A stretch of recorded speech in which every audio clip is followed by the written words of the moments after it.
Good evening, my name is Katarzyna Nowicka and welcome to Poland Daily News. The Deputy Prime Minister and the Minister of Development, Jadwiga Emilewicz, has left Jarosław Gowin's Agreement Party. Emilewicz informed the public about her decision today in an interview for the Polish press agency. The spokesperson for the Agreement Party, Magdalena Sroka, commented on her decision on Twitter. I have made a decision to leave Jarosław Gowin's Agreement Party. After many years of working together, it wasn't an easy decision, but the most reasonable one, and I think it was the most honest decision among all the options I had.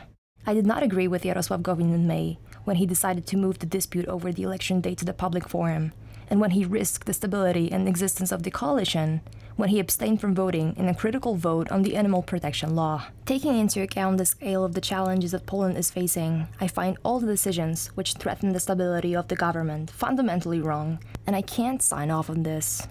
Today, we found out that Jadwiga Emilewicz resigned from membership in Jarosław Gowin's Agreement Party. It was her personal decision. Her behavior in various situations indicated a gradual departure from her group's program. We wish her all the best on her new path in political life. Cezary Tomczyk has become the new head of the Civic Platform Parliamentary Club. Tomczyk replaced Borys Budka, who combined the position of head of the party and the Civic Platform Club. We leave the disputes behind and go straight towards the future to build the Civic Coalition.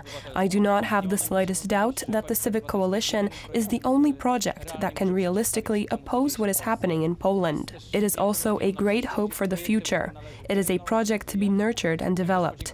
I also wanted to thank all of my colleagues, MPs and senators for every vote, but this is also a huge challenge.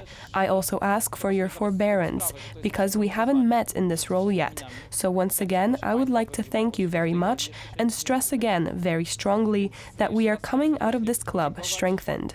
Today is the time to work on the future. There is the time to clearly present the alternative, and there is the time to finish internal affairs. Bo dzisiaj jest czas, żeby pracować nad przyszłością. Today is the third day of the Unruly Unbreakable Cursed International Film Festival taking place in Gdynia, which has already become a permanent feature in the Polish film calendar.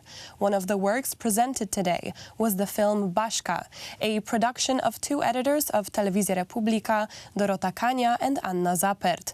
TV Republika's Magdalena Bałkowiec has more.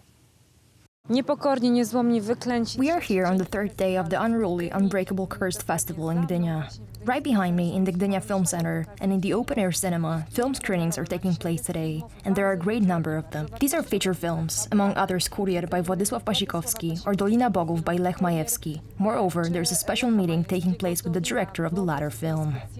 Apart from that, documentary films are also being displayed today, among which is a film by Dorota Kania, who you may know from TV Republika, had its premiere. Mrs. Kania showed today that she's not only an investigative journalist, but also a documentary filmmaker and director of Baszka.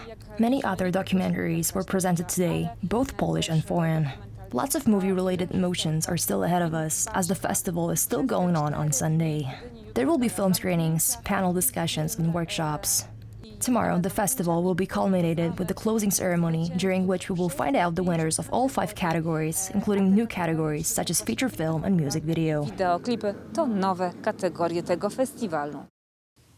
During Friday's meeting with voters, U.S. President Donald Trump presented the details of the so-called Platinum Plan, Trump's election program for African Americans. One of the most important points of the program is that the racist Ku Klux Klan and the far-left Antifa will be recognized as terrorist organizations. For decades, Democrat politicians like Joe Biden have taken black voters for granted. They made you big promises before every election, and then the moment they got to Washington, they abandoned you and they sold you out. The Democrat Party used you and they lied to you every single time. You know it better than anybody else knows it. The Democrats will always take back the vote. And I'm here today to announce a brand new plan to deliver more opportunity, more security, more fairness, and more prosperity to black communities. We call it the Platinum Plan. Platinum Plan. And that's a contract with Black Americans, and it's going to be something that people talk about for a long time to come. If you vote Republican over the next 4 years, we will create 3 million new jobs for the Black community, open 500,000 new Black-owned businesses, increase access to capital in Black communities by $500 billion, build up peaceful and safer urban neighborhoods with the highest standards of, and you know this, of policing. We want the highest standards. We have to have highest standards of policing. Bring even greater fairness to the justice system. We did criminal justice reform. We remember that. Even greater, we will create a national clemency project to right wrongful prosecutions and to pardon individuals who have reformed their life.